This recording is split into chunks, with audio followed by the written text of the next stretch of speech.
bon? Le titre de mon message, c'est « Les échecs de ceux qui vont loin avec Dieu ». Les échecs de ceux qui vont loin avec Dieu. Je reprends les échecs de ceux qui vont loin avec Dieu. Est-ce que tu peux dire avec moi les échecs de ceux qui vont loin avec Dieu? Alors ce matin, mon message va s'adresser à plusieurs catégories de personnes. Lorsque je pensais à ce message que le Saint-Esprit l'a mis sur mon cœur, je disais, Seigneur, il y a un problème dans le titre. Parce que c'est comme ça que je l'ai entendu. Les échecs de ceux... Je me suis dit, mais il y a un problème. Parce qu'on parle de ceux qui vont loin avec Dieu, et toi tu me dis les échecs de ceux qui vont loin avec Dieu. Et j'ai lutté pendant un bon moment, je me disais, bon, je vais apporter un autre message.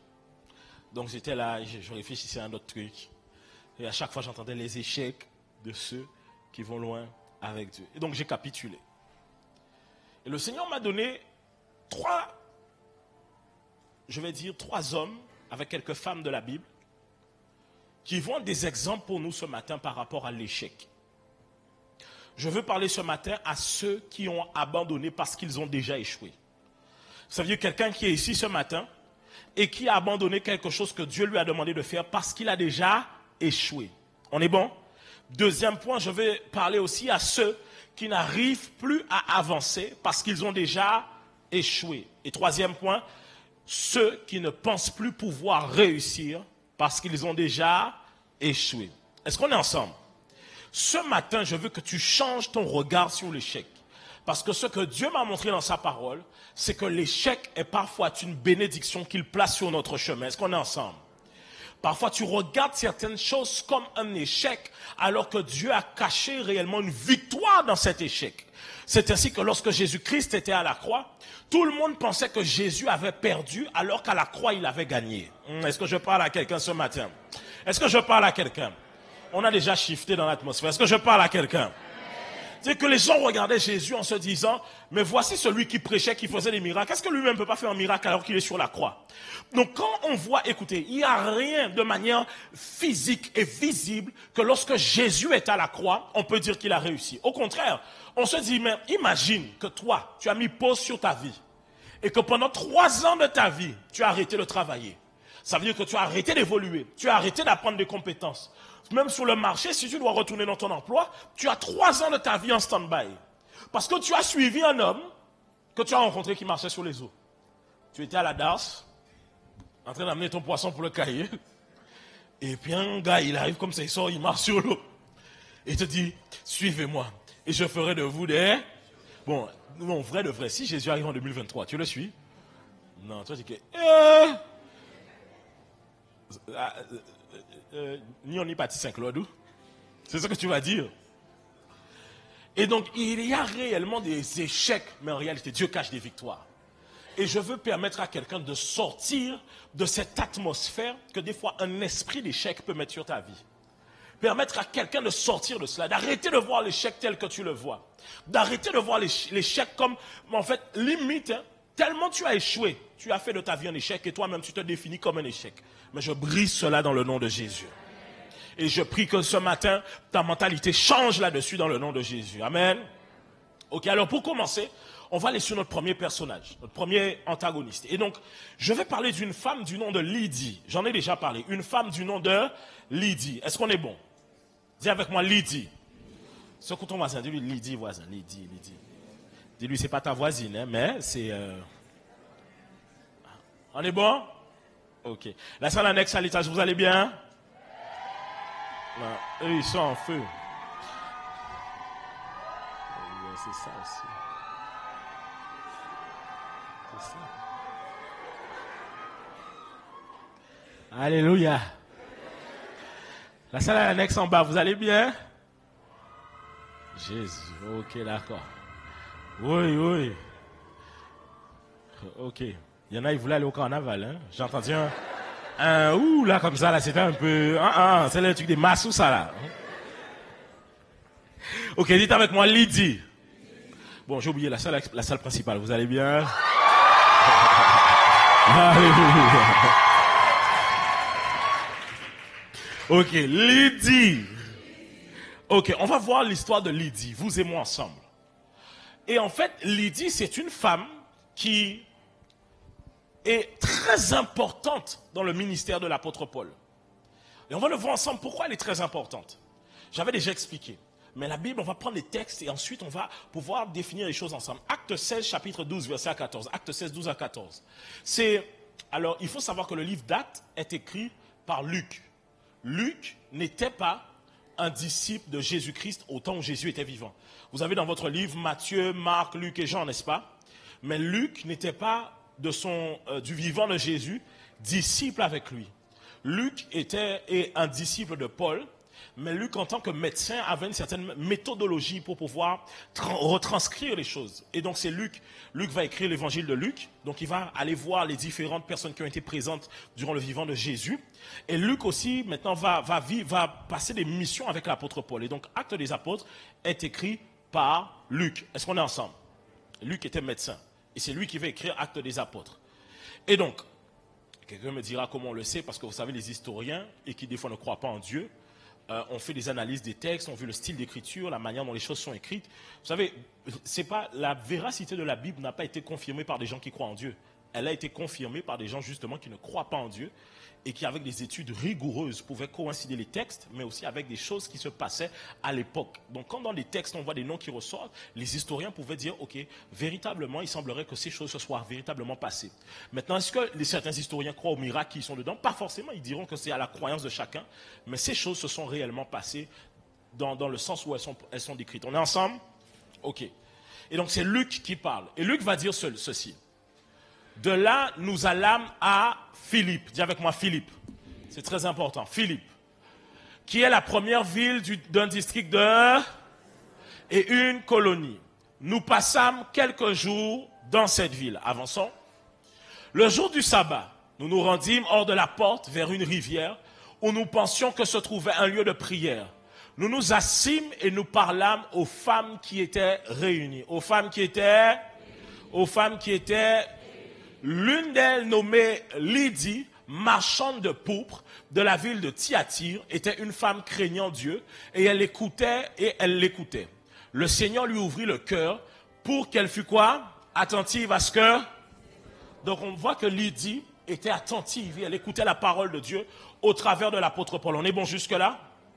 Ok, donc premier point, c'est que Lydie, quand on est en train de remettre le contexte sur Lydie, Lydie fait partie des gens qui ont bénéficié du ministère de Paul. Lydie fait partie des gens qui ont bénéficié du ministère de Paul. Et par la suite, le texte va nous expliquer que Lydie est passée par les eaux du baptême au travers de Paul, que Lydie va vivre des choses avec Dieu, que Lydie va recevoir un enseignement et une prédication. Et donc Lydie a été touchée, c'est vrai, par le Seigneur, mais quand Paul est arrivé avec Luc et avec Timothée, parce que la Bible nous explique dans le même chapitre, au début du chapitre, comment Paul a rencontré Timothée. Parce que je vous avais expliqué que Timothée, je vous avais dit une fois, Timothée était déjà chrétien quand l'apôtre Paul le rencontre. Et donc l'apôtre Paul est avec Timothée, il est avec Luc, et ils arrivent à Philippe, et ils rencontrent cette femme du nom de Lydie. Et donc Lydie fait partie des gens qui ont bénéficié du ministère de Paul. Est-ce qu'on est ensemble?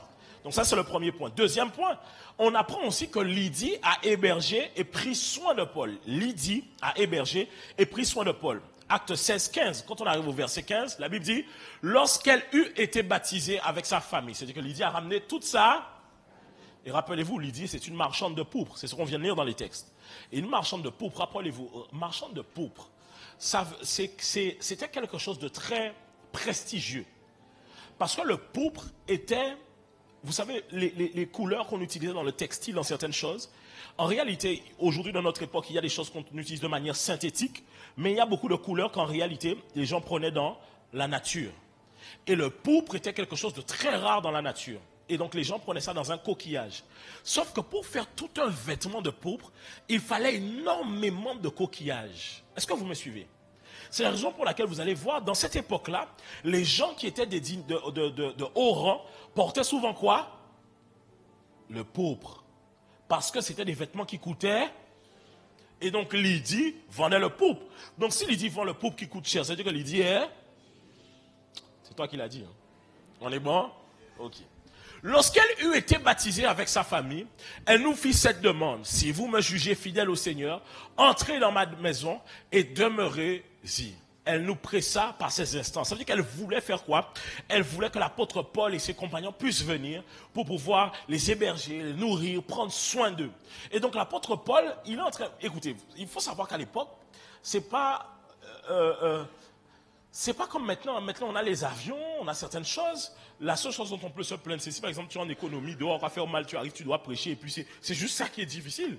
Après, j'avoue que si tu arrives sur place, tu rencontres des choses. Mais là, on parle de l'apôtre Paul qui se déplaçait, se déplacer à cheval, se déplacer à pied, se déplacer en bateau. Et donc, il faut comprendre que la mission à cette époque était beaucoup plus difficile qu'aujourd'hui. Et donc l'apôtre Paul rencontrait quelqu'un qui veut l'honorer, le recevoir l'apôtre Paul chez eux, nourrir l'apôtre Paul. C'est-à-dire que c'est quand même un privilège. Est-ce qu'on est ensemble? On est bon jusque-là? Et donc Lydie était une femme qui a hébergé et qui a pris soin de l'apôtre Paul. Troisième point, elle fait... Non, mais ne mets pas le point tout de suite. Garde à héberger et pris soin de l'apôtre Paul. Maintenant, voici une chose. C'est que Lydie a été une femme remarquable dans la vie de l'apôtre Paul. En réalité, pourquoi? Parce qu'à un moment donné, elle fait partie des personnes qui ont aidé Paul en prison. La Bible nous dit que Paul était en prison, mais dans un contexte bien précis. Et dans une épître bien précise. Là, on vient de lire Actes des Apôtres, n'est-ce pas? C'est ce qu'on vient de lire. Mais dans Actes des Apôtres, dans quelle ville ils sont? Ils sont dans la ville de Philippe, n'est-ce pas? Quand maintenant on va dans le livre de Philippiens, c'est l'épître que Paul écrivait aux apôtres, ça veut dire que Paul écrivait aux Philippiens. Et donc quand Paul écrit cette épître, Paul l'écrit justement aux gens qu'il vient d'être gagné dans Acte 16. Est-ce qu'on est ensemble? Et l'apôtre Paul va dire ceci, Philippiens chapitre 2 verset 25. J'ai estimé nécessaire, il était en prison, quand il écrit ça, il était en prison. J'ai estimé nécessaire de vous envoyer mon frère, Épaphrodite, mon compagnon d'œuvre et de combat. Vous voyez, d'œuvre et de... Je dis que la mission, c'est un combat. Par qui vous m'avez fait parvenir de quoi pourvoir à mes... C'est-à-dire que l'apôtre Paul était en prison, et la seule manière pour lui de pouvoir vraiment bien vivre alors qu'il était en prison, c'est-à-dire de recevoir de bonnes denrées, de très bonnes choses, c'était au travers de l'église de Philippe. C'est ainsi que dans Philippe, on a le verset qui dit « Et mon Dieu pourvoira tous vos besoins selon sa richesse avec gloire en Jésus-Christ ». Vous connaissez ce verset-là? Parce que Philippe relate le fait que c'est l'église de Philippe qui prenait soin du ministère de Paul. Et c'est biblique, hein? Les apôtres avaient des gens qui pourvoyaient, qui étaient des donateurs dans leur ministère pour qu'ils continuent à aller prêcher l'évangile dans plusieurs endroits. Est-ce qu'on est ensemble? On est ensemble? Et rappelez-vous, est-ce qu'on peut remettre Acte 16, 12? De là, nous allâmes à Philippe, qui est la première ville d'un district de Macédoine et d'une colonie. Nous passâmes quelques jours dans cette, et c'est là où il va rencontrer qui? Lydie. Alors c'est notre premier antagoniste dans la prédication de ce matin. Mais ce que vous devez comprendre, hein, c'est que Lydie, Paul a rencontré Lydie parce qu'il a échoué. Je reprends. Paul a rencontré Lydie parce qu'il a échoué.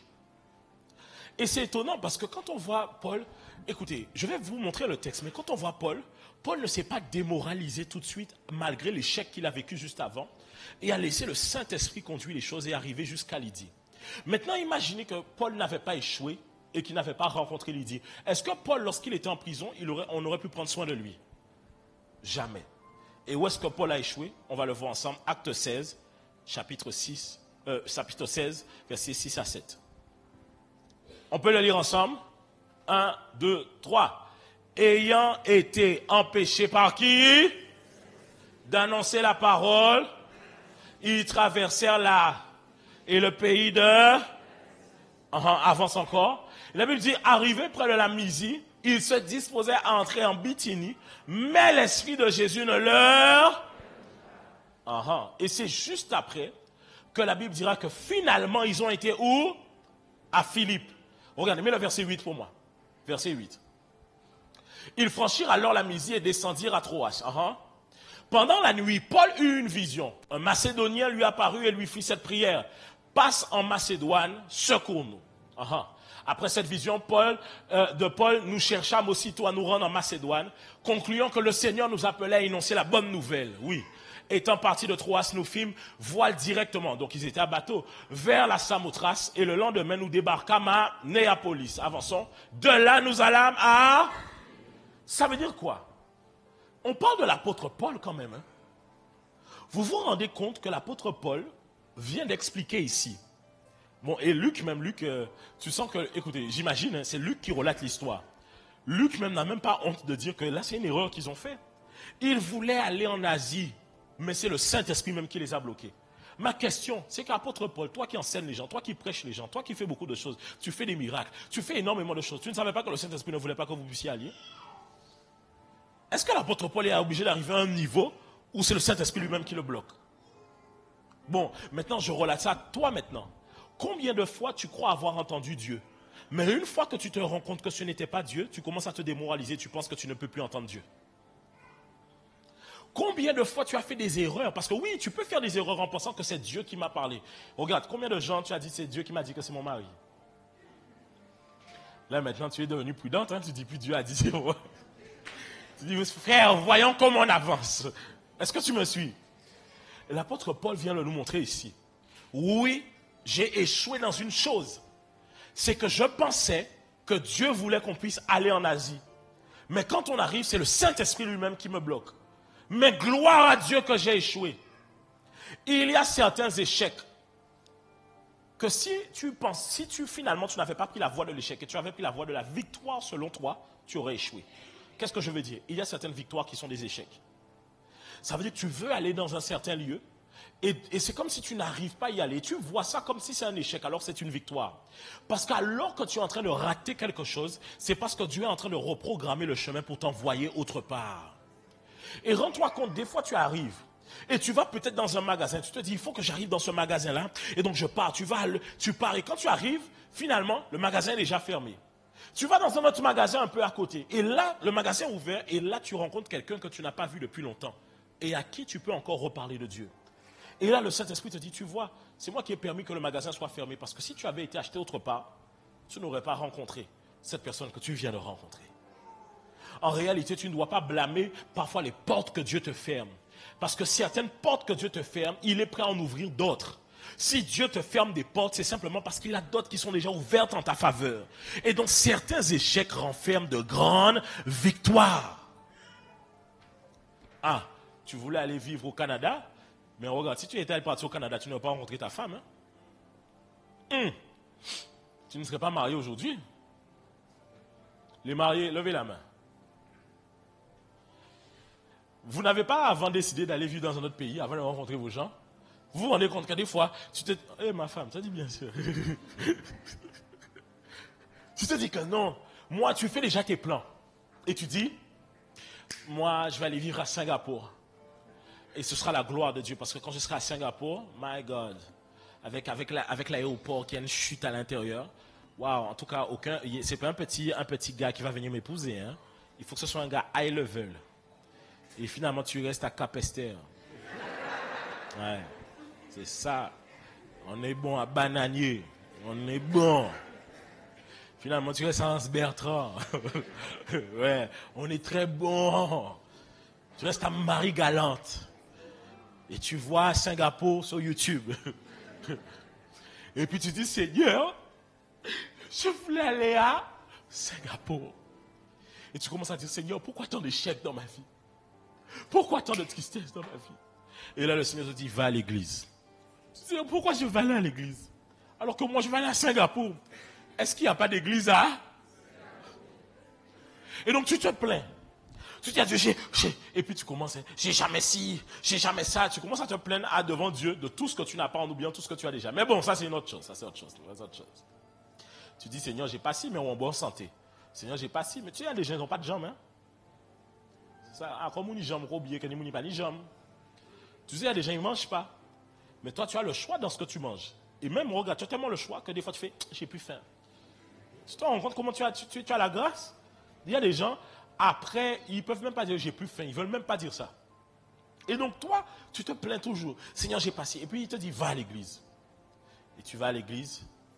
Et tu arrives à la prière. Et là, pendant la prière, tu es en train de pleurer parce que tu ne peux pas partir à Singapour. Mais il y a un frère qui te voit pleurer. Il dit, waouh, ça c'est une sœur spirituelle. Parce que lui, il est convaincu que tu pleures pour la présence de Dieu. Mais toi, tu pleures pour Singapour. Et le frère vient maintenant te voir en te disant, ma soeur. Et il commence à te parler. Et hop, mise en maillé. Tu as trouvé ton Singapour? Ce n'était pas le Singapour selon toi, mais tu as trouvé ton Singapour. Alors, qu'est-ce que je veux dire par là? Dieu a un chemin pour tout le monde. Et il ne faut pas regarder des fois les échecs que tu vis comme si c'était terminé. Au contraire, quand Dieu te dit que ce n'est pas ça, ça veut dire qu'il est en train de te dire que tu peux faire autre. Il te montre notre chemin. Écoutez, quand Dieu te dit que ce n'est pas là-bas, ça veut dire qu'il est en train de te faire gagner du temps. Quand Dieu te fait, imagine que tu serais arrivé au bout de certaines décisions. Est-ce que tu serais là aujourd'hui? Rends gloire à Dieu de t'avoir fermé des portes. Rends gloire à Dieu de t'avoir dit non pour certaines relations. Rends gloire à Dieu pour certains emplois que tu n'as jamais eu. Rends-lui gloire. Dis-lui, Seigneur, je te rends gloire parce qu'effectivement, je voulais tellement cet emploi. Moi, je me rappelle, il y avait un emploi là que je voulais.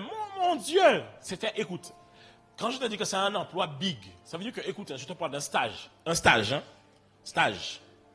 Le stage était rémunéré à 1300 € net. Je dis pas un stage, hein? 1300 net. Avantage, ticket, resto, truc, machin. Tant de pourcents sur les produits. Une grosse entreprise que vous tous vous avez. Ils m'ont fait passer 6 entretiens. 6. 6. Tu te rends compte? 6. Il fallait que je parle anglais.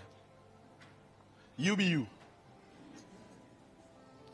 Et donc, je me débrouille. En plus, là où il me faut passer les entretiens, au départ, c'était dans un endroit, vous savez, ça faisait un peu très royauté française, avec les trucs là sur les... Comment on appelle ça là? Sur les moulures, après les moulures dorées, les trucs, machin. Donc moi, j'étais arrivé là, pantalon, veste, cravate, machin.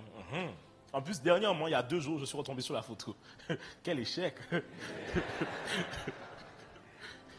Et donc, j'ai été... Et je vous assure, j'ai fait bonne impression. Premier rendez-vous, bam, j'ai tapé. Deuxième rendez-vous, bam. Ils m'ont dit, écoute, franchement, ça se passe bien jusque-là. On va te faire maintenant faire un cas pratique. On va te donner un projet qu'on a de pouvoir communiquer dessus. Tu vas nous faire un plan marketing dessus. Je m'assois. Non, le Saint-Esprit me touche. Bam, bam, bam, j'envoie ça. Ils me disent, rendez-vous au siège. Non, quand j'arrive au siège, c'est pas le magasin. C'est le siège. Non, toi, tu comprends pas. C'est pas le magasin. C'est le siège. Et que quand tu arrives, il y a un gars, il ouvre la porte, mon chaud.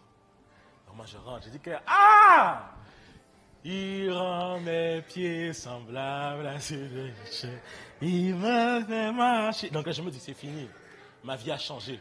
C'est fini. L'homme que vous connaissez hier n'est plus le même. Donc je rentre. En plus, j'arrive à l'accueil. Monsieur Ambert? Oui. Voilà votre badge. Tut.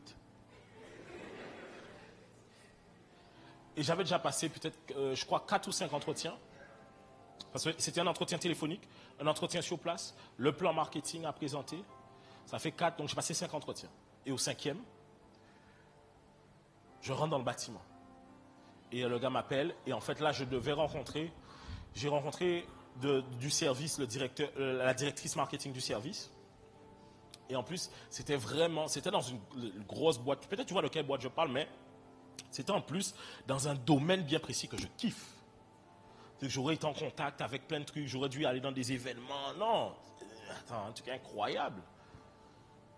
Et en plus de ça, juste avant, plusieurs autres boîtes que j'avais vues dans le même truc, mais qui n'étaient pas aussi big, m'avaient fait miroiter, mais finalement ne m'avaient pas donné. Mais eux, au moment où ils m'ont dit viens au siège, c'est parce qu'on m'avait appelé, on m'avait dit écoute, c'est super bon, tu viens au siège et on te fait signer.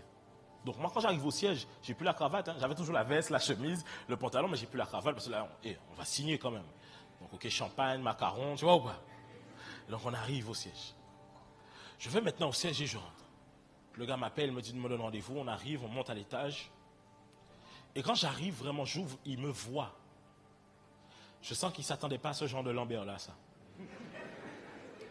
C'est que quand il a vu Lambert, il s'est dit que non, on est bon. Quand il m'a vu, peut-être il m'aurait appelé Lambata ou un truc comme ça, tu vois pas? Il ne pensait pas que c'était un... Mais je vous assure, je le voyais sur son visage. C'était la première fois de toute ma vie, vraiment, je vous l'assure, de toute ma vie que j'ai ressenti ce que les gens racontent sur les médias. Que quand on me voit, c'est comme si en mode, oh là là, c'est un peu encore il allait faire, tu vois ou pas? Et j'arrive dans l'entretien. Et je lui parle. Mais je sens que le gars n'est pas sur moi. Alors qu'on m'a fait venir à la base pour signer le contrat. Hein.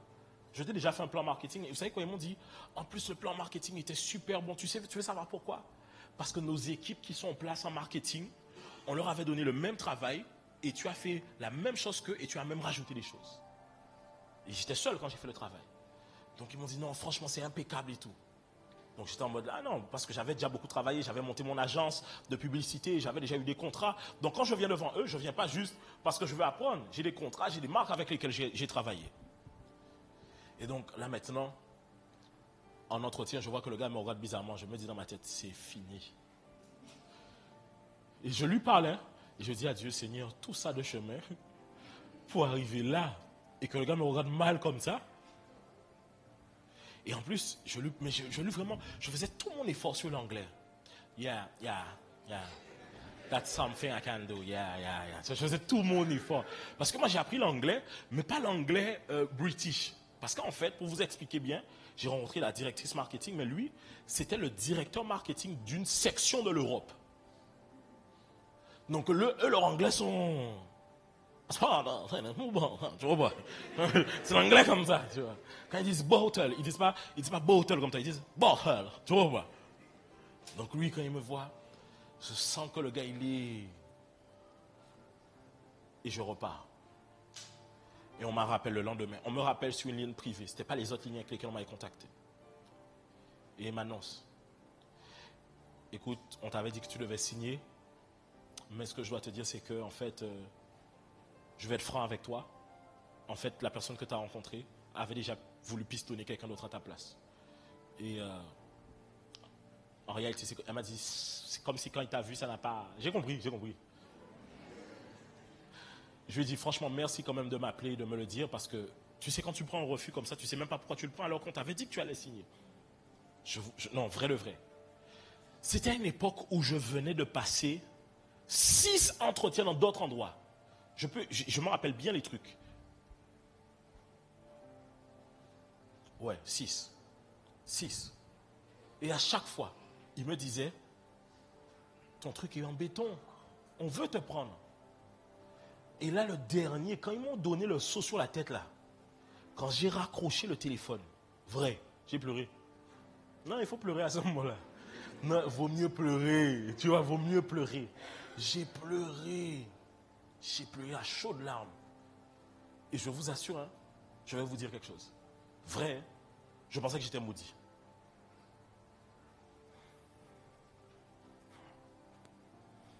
Le goût que ça fait de se voir arracher quelque chose à chaque fois à la fin. Tu fais des efforts. Moi, antillais, vrai antillais, c'est-à-dire que mon accent est là. Ma démarche est là. Je ne suis pas un Européen. Je ne connais pas Claude François. Mais je m'adapte à leur pays, tu vois pas. Je fais des efforts, même dans la démarche, tu vois. Je parle et tout, j'essaie de parce que j'ai vu tous les gars, tous les noirs que j'ai vu dans les entreprises, la plupart d'entre eux, ils peuvent pas être, tu vois, trop joke. Il faut être un peu, tu vois ce que je veux dire ou pas? Tu vois? C'est comme, tu peux pas être comme ça. C'est en mode, tu m'envoies le mail à Zap, tu vois pas? C'est des expressions comme ça. Donc je m'adapte. Je fais tout ce que je peux. Je monte une boîte. Dans la boîte, j'ai des contrats avec des grosses entreprises. Ils n'y croient même pas. Je suis obligé d'aller sur les réseaux, leur montrer, voilà telle campagne qu'on a fait, telle campagne qu'on a fait. Et à chaque fois, on m'arrache ça à la fin. Et je vous assure, hein, je pensais que j'étais maudit. Maudit. Je me disais que quelque chose doit combattre mon destin, combattre ma vie. Et puis mon pasteur, ensuite, quelques dimanches après, il a prêché un message. L'envoi du roi. Et quand il a prêché ce message, il a parlé du fait d'être envoyé pour servir Dieu. Et donc, finalement, mon pasteur vient me voir, après le message. Il me dit, tu sais, je pense que tu dois servir Dieu. Je lui dis oui. Et je lui dis, moi, tu sais que je suis comme ça, je suis chaud. Et là, il me dit, qu'il veut m'envoyer en mission en Afrique. Et c'est là où j'entends Dieu me dire, en fait, ce que je voulais, c'est te réserver exclusivement pour moi. Et ça a été l'une des plus belles expériences de ma vie, de partir en Afrique avec ma femme en tant que missionnaire pendant plusieurs mois. Sauf que si jamais on m'avait accepté dans ce travail, j'aurais eu les privilèges. J'aurais eu le privilège de mettre ça sur mon CV. Tu as ça sur ton CV, je t'assure, tu ne passes pas inaperçu. J'aurais eu le privilège d'avoir des finances. Parce qu'à cette époque-là, j'avais tellement pas que je suis rentré en interdit bancaire et plein de choses. J'aurais eu le privilège d'avoir la prestance de tout ce que ça a. Mais est-ce que j'aurais préservé mon âme là-bas? Et finalement, j'ai servi Dieu. Je suis parti en mission. Et c'est en mission encore que Dieu m'a parlé pour la Guadeloupe. Donc finalement, est-ce que je serais rentré en Guadeloupe? Parce que tu sais, imagine dans cette grosse boîte-là en question, après le stage, si le stage, c'est à 1300 net, le CDI, ça revient. Non, non. Si le stage est à 1300, le CDI à combien? Là, c'est fini. Tu sais, j'arrive à chaque fois en juillet, août en vacances ici, petit short pour montrer que moi je suis en France, tu vois. Ouais. La France, tu vois. Tu tiens le truc un peu hautain. Mais gloire soit rendue à Dieu que cette porte a été fermée. Gloire soit rendue à Dieu. Gloire soit rendue à Dieu. Et vous savez, je vous assure, hein, ce n'est pas que je n'ai pas échoué, parce que des fois, quand je parle de l'échec, les gens pensent que comme si des fois, moi j'avoue que souvent on pense comme si que, mais non, pasteur, toi, mais non, c'est pas vrai. Je me suis déjà senti mal au fond de moi à un point où je me dis, est-ce que je suis réellement maudit pour pouvoir échouer comme ça? Et il y a un jour, quelque chose a changé dans ma vie. Ça, le prophétique, c'est important. Un jour, un prophète était venu dans mon église et il est venu. Et il prophétisait sur tout le monde. Et j'étais assis exactement là où Edwin. Et il fait, jeune homme. Tu pries dans cette église? J'aurais dit. Vous savez pourquoi? Non, vous n'allez pas me croire. On ne prophétisait jamais sur moi à l'église. Je dis, des fois, pendant que le prophète est là, j'ai dit, Seigneur, je suis prophétisable. Je suis prophétisable. Localise-moi. Jamais on prophétisait sur moi. Je venais de me marier. Et là, on commence à prophétiser sur moi. Et il dit, vous voyez ce jeune homme ici? Sa vie va changer. Il y a quelque chose qui va se passer. Et tu seras changé en un autre homme. Vous n'avez pas remarqué que des fois, quand on prie à l'école du réveil, je prends souvent ce verset-là, parce que c'est un verset qui a bouleversé ma vie. J'ai senti que c'est comme si le divin s'est déposé en moi et quelque chose a changé. Et je me suis rendu compte qu'en fait, Dieu voulait me dévouer pour lui entièrement. Et dès ce moment-là, je vous assure, tous les gens que je connais, d'avant 2018, la plupart des gens qui me connaissent d'avant 2018, ils m'écrivent. Ils me disent tous, quelque chose a changé. On ne sait pas qu'est-ce qui s'est passé, mais on voit que quelque chose a changé. C'est quoi? C'est que Dieu a mis son doigt sur moi après tous ces échecs. Écoutez, après avoir raccroché, quand je vous dis que j'ai pleuré, c'était un vendredi. Il y avait la prière à l'église, comme l'école du réveil. J'ai mis mes habits et j'ai quitté chez moi, mais déterminé. J'ai dit à Dieu, aujourd'hui, je te trouve. C'est pas possible de vivre tout ça de choses. Et je suis dans le RE, je vous assure, mon visage est fermé. Comme si que genre, je tapais avec quelqu'un, tu vois. Parce que j'ai dit, aujourd'hui, je te trouve. Et j'arrive à l'église. On prie, ils disent prier, je prie. Moi, mais je suis à fond, plus à fond que tout le monde. Je connais mon problème. Donc je m'en fiche que les gens me jugent parce que je prie fort. Mon âme est meurtrie à ce moment-là. Et ils arrivent, ils clôturent la prière. Nous avons terminé, rendez-vous dimanche. Tout le monde a quitté la salle, j'étais debout comme ça. J'ai fait comme ça. Les gens étaient en train de partir. J'ai dit, Seigneur, je ne sors pas de ce lieu tel que je suis rentré. Et mon pasteur passait. Et je vous assure, hein, c'est quelqu'un, il passe, quand il doit aller dans son bureau, il va dans son bureau. Et là, il s'arrête. Et il me regarde comme ça. Et il dit à son protocole, allez me chercher l'huile. J'ai dit, Dieu, assez c'en est assez. À un moment donné, je ne peux pas vivre à chaque fois comme un plafond de verre au-dessus de moi. C'est comme si je veux percer, mais j'arrive pas à percer. Je veux faire plus, mais j'arrive pas à faire plus. C'est ainsi que la soif de vouloir servir Dieu a la capacité de briser les limitations que le diable veut vous imposer. Il y a une soif qui fait qu'à un moment donné, ce n'est pas Dieu qui vient à vous, c'est vous qui allez à Dieu. Tu dis, si c'est au 3e ciel qu'il faut que je monte, je viendrai te voir. Parce qu'assurément, il faut que tu répondes à ma prière. Et donc, j'aimerais dire quelque chose à quelqu'un. Même si tu as échoué, ça ne veut pas dire que ta vie est un échec. Ça ne veut pas dire que tu es un échec. Et ça ne veut pas dire que tu es maudit. Parfois, l'échec, c'est simplement une voie que Dieu ouvre en ta faveur.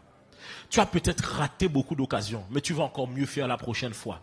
Et même si tu échoues encore la prochaine fois, tu feras encore mieux la prochaine fois. Et encore mieux la prochaine fois. Parce qu'en réalité, tant que Dieu te garde en vie, c'est qu'il estime que tu peux mieux faire. Notre deuxième antagoniste, c'est un homme du nom de Jacob. Est-ce que quelqu'un est béni ce matin? Quelqu'un du nom de Jacob, notre deuxième antagoniste. Et là, on va lire pas mal, donc j'aimerais que vous puissiez lire avec moi. Est-ce qu'on est ensemble? On est ensemble? Ok. Ok. On va aller dans Genèse chapitre 29. Genèse 29, 16 à 30. On va lire ensemble. 1, 2, 3. Or, Laban avait, l'aîné s'appelait, et la cadette.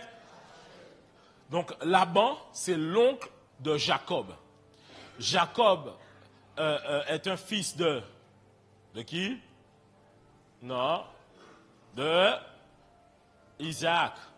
Abraham, Isaac et Jacob. Donc Isaac était aveugle et c'était le moment pour Isaac de bénir l'aîné qui est Ésaü. Mais Jacob a pris la bénédiction et a fui au pays de Laban.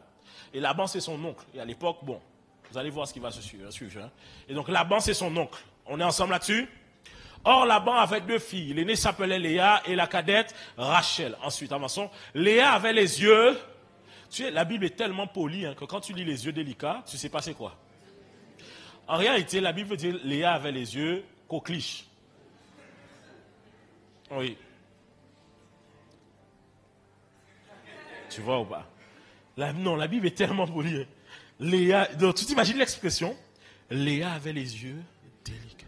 Ça veut dire, en fait, ce que Dieu est en train de te dire, c'est que ce que les gens voient comme un défaut chez toi, Dieu le voit comme une délicatesse. C'est pour quelqu'un qui a les yeux délicats, une bouche délicate, les oreilles délicates, Dieu le voit comme une délicatesse. Mais Rachel était belle de... C'est-à-dire que Rachel était élancée. Et belle de... Donc Rachel, c'est un modèle Instagram. Et Jacob aimait Rachel et dit... Je te servirai, et il dit à Laban, hein, je te servirai 7 ans pour ta fille.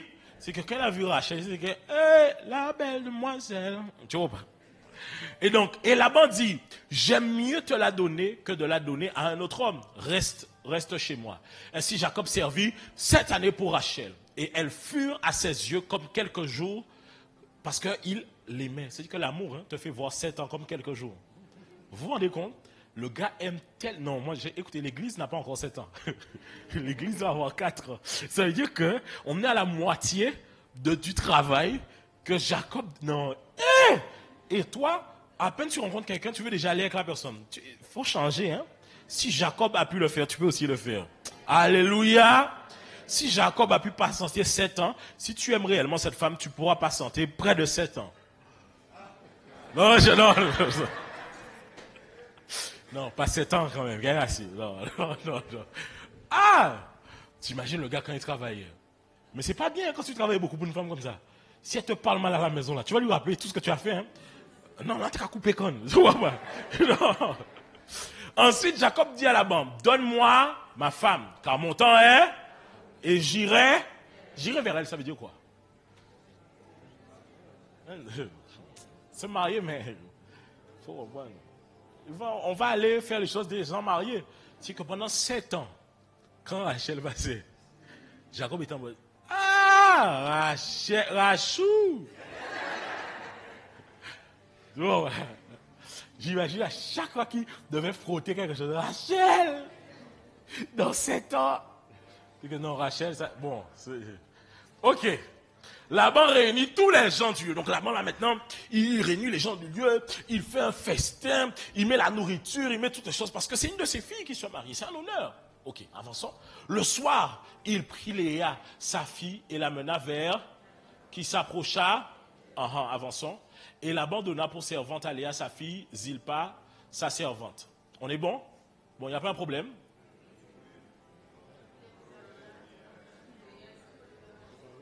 Il y a un problème. Il voulait qui? On lui donne qui? Combien d'années? Seigneur. Non, il y a des gens qui ont souffert dans la Bible. Non, les hommes ont souffert ici. Là. Hey! Mais après. Le lendemain matin, voilà que c'était. Ça veut dire qu'on lui a amené ça dans la pénombre.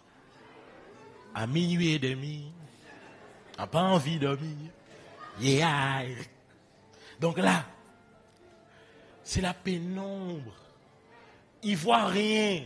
Mais le gars est tellement dans l'euphorie des 7 ans qu'il ne pense qu'à une chose.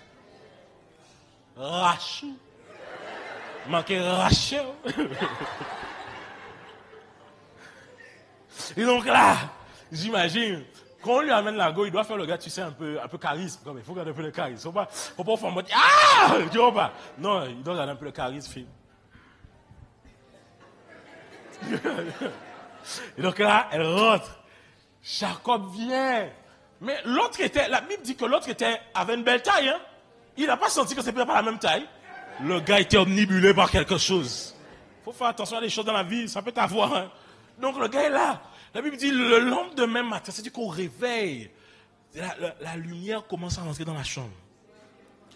Le visage, la Bible dit que la lumière soit.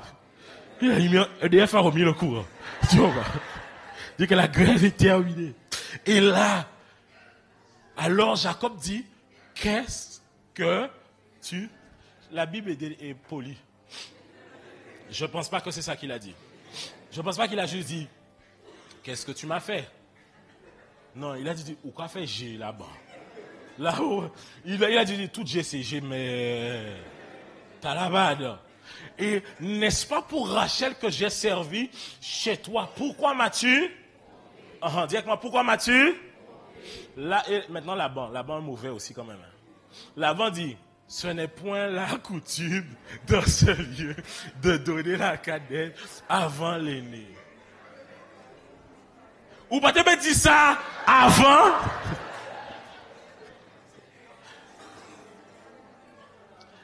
Ah, Laban, que Dieu éloigne tous les Labans de ta vie dans le nom de Jésus. Tu sais, tous les gens là qui disent rien, et puis à la fin ils disent, ah mais je n'avais pas demandé, hein? Que Dieu éloigne les Labans dans le nom de Jésus.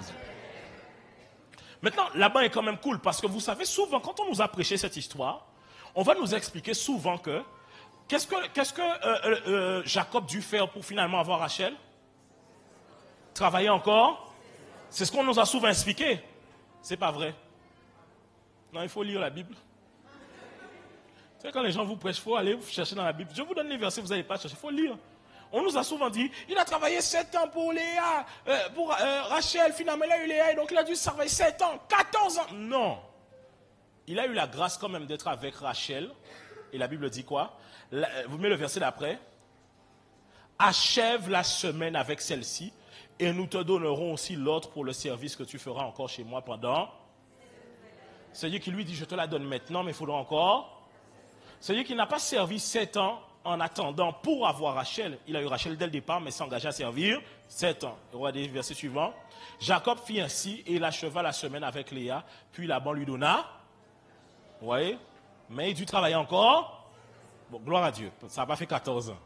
Parce que là, il était travaillant en l'eau, hein? Tu vois. On est bon ou pas? Ok. Donc là encore, on a devant nous un échec. Ben oui, c'est un échec. Parce que, encore, Laban lui a quand même fait une fleur. Tu travailleras cette semaine, ensuite je te donne ce que tu veux. Mais imagine s'il avait vraiment travaillé 7 ans. C'est un échec quand même. Tu as investi 7 années de ta vie pour ne pas avoir ce que tu veux.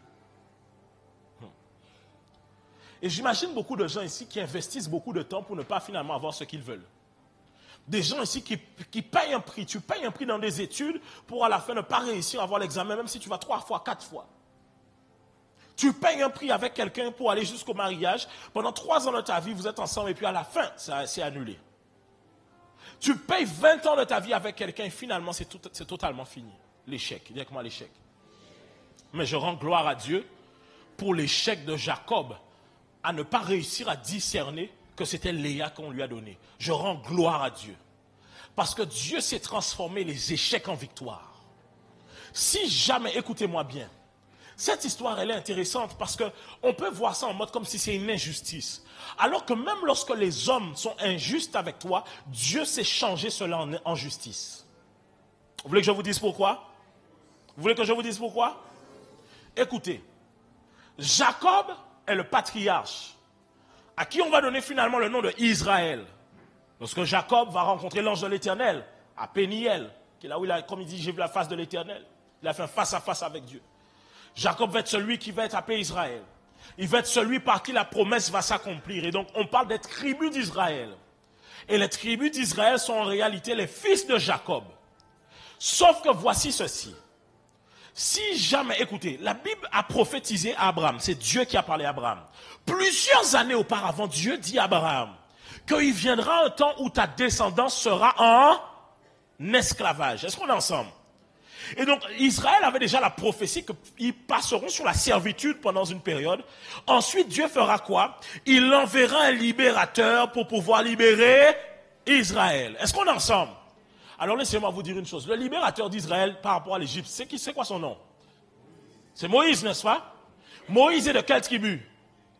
De la tribu de Lévi, n'est-ce pas? Et Lévi, c'est l'enfant de qui? Léa. S'il n'y a pas Léa, il n'y a pas Lévi. S'il n'y a pas Lévi, il n'y a pas Moïse. Plusieurs années plus tard, le peuple d'Israël va confronter un géant. Vous connaissez toute cette histoire qui est grandiose. Goliath. Et un seul jeune homme va se tenir face à Goliath. Son nom est David. Sauf que David, il semblerait qu'il soit de la tribu de Juda. Mais qui est la mère de Juda?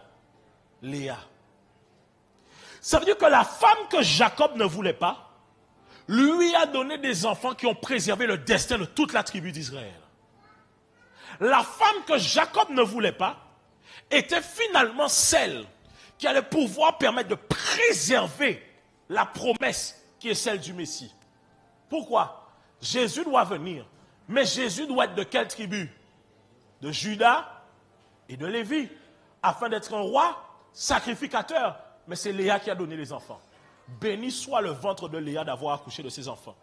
Béni soit Laban d'avoir peut-être usurpé Jacob, mais au final de lui avoir donné des enfants, qui finalement répondaient à la prophétie. Parce qu'il y a certains échecs que tu transformes en victoire. Écoutez, même avant d'arriver au niveau de Moïse, parce que Moïse, c'est quand le peuple d'Israël est en Égypte. Et à un moment donné, ils s'accroient tellement que le nouveau pharaon met la servitude sur eux. Est-ce que vous savez que si ce n'était pas Léa, Israël serait mort dans le désert de famine? Pourquoi? La Bible va nous expliquer que Jacob va avoir un enfant du nom de Joseph qui sera le dernier né à cette époque. Joseph aura ses frères qui étaient jaloux de lui, n'est-ce pas? Et Joseph va être fait quoi? Jeter dans une citerne. Vous vous rappelez de cette histoire? Mais ses frères voulaient le tuer. Il y a un seul des frères de Joseph qui n'a pas voulu le tuer. C'est Ruben. Et qui est la mère de Ruben? Dieu, tu es trop fort. Tu es trop fort. Parce que tu sais nous faire voir certains échecs comme ta gloire. Tu changes les choses. J'ai déjà parlé de ça. Pareil, il est vrai que Ismaël est un combat à perpétuité pour Abraham. C'est vrai que Ismaël est un combat à perpétuité pour Abraham. Parce que Ismaël est en guerre constante avec Isaac. Et c'est ce qu'on retrouve au Moyen-Orient. Sauf que je vais vous dire une chose. S'il n'y avait pas les Ismaël n'aurait pas donné les Ismaélites. Et s'il n'y avait pas les Ismaélites, Joseph serait mort dans la citerne. Vous voulez savoir pourquoi? Parce que quand Ruben veut sauver Joseph, il dit, voici des Ismaélites, vendons-le en esclave. Donc si Abraham n'avait pas fait l'erreur d'Ismaël, Joseph n'aurait pas survécu dans la citerne. Joseph n'aurait pas été vendu en esclave. Dieu est le Dieu. Écoutez, Dieu, non, même dans l'Ancienne Alliance, tu vois comment il est bon. Parce que quand tu fais un échec, Dieu peut te le faire payer. Mais finalement, qu'est-ce qu'il fait? Il le change en ta faveur. C'est ainsi que nous comprenons que toute chose concourt pour le bien de ceux qui aiment Dieu. Léa, c'est parfois ce que tu ne veux pas. Tu as longtemps prié pour quelque chose et Dieu te donne finalement ce que tu ne veux pas. Tu as longtemps persévéré pour quelque chose et finalement Dieu te donne ce que tu ne veux pas. Tu veux ça, mais finalement c'est comme si à chaque fois, quand Dieu répond à tes prières, il ne répond pas totalement. Il ne te donne pas ce que tu attendais. Mais rends gloire parce que Dieu sait mieux que toi ce qui est bon pour toi. Que Dieu mette une Léa sous ton chemin. Ah. Quand je dis ça, je ne parle pas d'une femme. Je parle de ce symbole. De quelque chose qui ne ressemble pas à ce que tu veux. Parce qu'en plus, heureusement, la lumière était éteinte parce que, rappelle-toi, elle a les yeux. Et j'imagine au réveil. Léa, ça va? Oui? Pourquoi tu ne me regardes pas dans les yeux? T'imagines au réveil? Et je bénis Dieu. Parce que Dieu nous montre au travers de ces histoires que ce que les hommes avaient vu comme un échec, moi je l'ai utilisé pour ma gloire. Je déclare dans le nom de Jésus qu'en 2023, Dieu utilise tes échecs de 2022 pour sa gloire dans le nom de Jésus. Là où tu as échoué en 2022, que ce soit en réalité un chemin que Dieu te permet de sortir, où il te donne la victoire dans le nom de Jésus. Que tu changes ton mindset, ta mentalité sur ces échecs que tu as vécus et que tu puisses voir la gloire de Dieu au travers de ces échecs.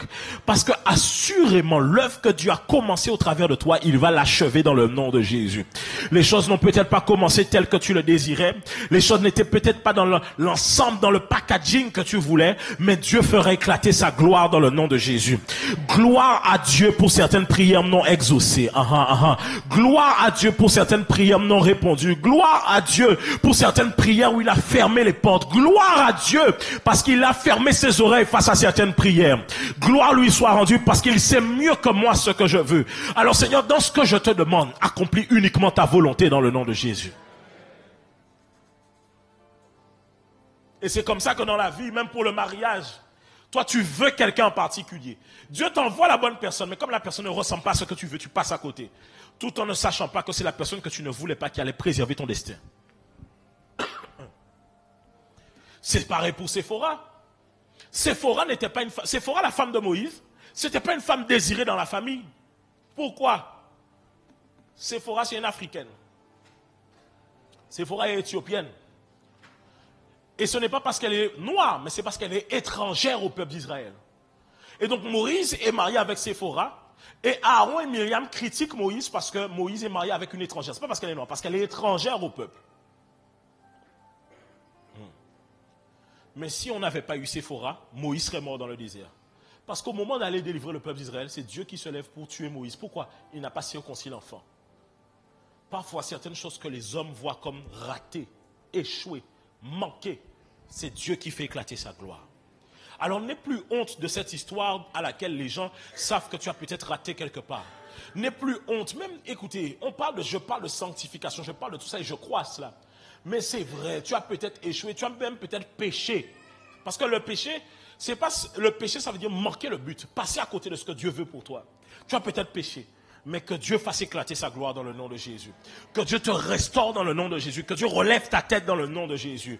Dieu sait pourquoi il y a certaines circonstances par lesquelles il te fait passer. Parce que si tu ne passes pas par là, écoute, il y a des chemins que Dieu te fait passer. Parce qu'il y a des choses que tu dois abandonner en chemin.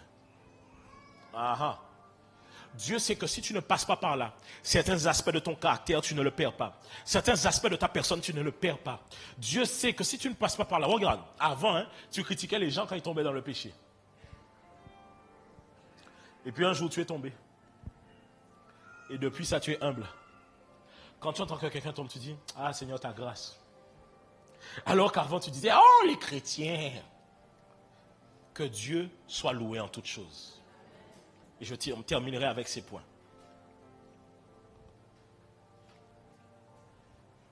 L'échec est parfois un chemin que Dieu te fait prendre pour arriver à destination. Tu risques d'abandonner parfois, alors que l'échec doit se transformer en victoire. Rappelez-vous, j'ai dit, je parle à ceux qui veulent abandonner. Tu as échoué. Tu as échoué et tu veux abandonner. Or, cet échec que tu as vécu est sur le point de se transformer en victoire. Tu as raté la sélection, un entraîneur est venu, un coach, un sélectionneur, je ne sais pas, il est venu, tu as raté la sélection. Gloire soit rendue à Dieu. Peut-être que ce club-là en question, si tu serais allé, tu aurais perdu ta foi. Mais un prochain club viendra, une prochaine sélection viendra et tu réussiras dans le nom de Jésus. Vous savez, certaines victoires, Dieu ne vous les donne pas parce qu'il n'est pas dedans. Parce qu'il sait que certaines victoires peuvent vous amener à perdre votre foi. Et je vais terminer avec cette phrase. Et j'aimerais que tu retiennes ceci. Rappelle-toi, on est sur les échecs de ceux qui vont loin avec Dieu. Et voici la phrase que tu dois retenir. L'échec, c'est ce que les hommes utilisent pour te disqualifier. Mais c'est ce que Dieu utilise pour te qualifier. Je dis l'échec, c'est ce que les hommes utilisent pour te disqualifier. Mais Dieu l'utilise pour te qualifier. Alors que les hommes aiment prendre les mauvaises parties de ton histoire pour dire les raisons pour lesquelles tu n'es pas capable, dire les raisons pour lesquelles on ne croit pas en toi, dire les raisons pour lesquelles tu ne peux pas avancer, Dieu, lui, se sert de ces raisons pour dire, je prends le faible afin de confondre les sages. Je prends les choses viles de ce monde afin de confondre les sages de ce monde. Et il te faut, écoute, si tu n'échoues pas, qu'est-ce que tu prêcheras aux gens qui échouent? Quel message vas-tu donner aux gens qui échouent? Si tu es un parent qui dans ta vie, tu as toujours réussi, et que tu as maintenant des enfants et tes enfants vivent des échecs permanents, qu'est-ce que tu leur diras? Toi-même, tu te diras qu'ils sont peut-être maudits. Mais celui qui a échoué comprend la douleur de ceux qui échouent. Celui qui a échoué tire un enseignement pour ceux qui échouent. Si je n'avais pas échoué, est-ce que j'aurais pu vous raconter cette histoire où j'ai été recalé après 5 entretiens? Non. Est-ce que tu aurais été béni? Peut-être pas ce message, mais tu aurais manqué une saveur dans l'histoire. Parfois, Dieu nous fait prendre des détours. Mais ces détours-là, ils en vaut le détour. Ils sont bénéfiques. Alors, tant que, écoute, parce qu'il y a des gens, souvent, vous priez, vous demandez des choses à Dieu et vous vous engagez dans des choses. Et parce que vous échouez, vous remettez en question toute votre existence. J'aimerais vous dire ce matin de changer votre regard sur l'échec. Et une fois que vous comprenez réellement ce que Dieu veut vous apprendre au travers de ces échecs, vous irez loin avec lui. C'était mon message pour vous.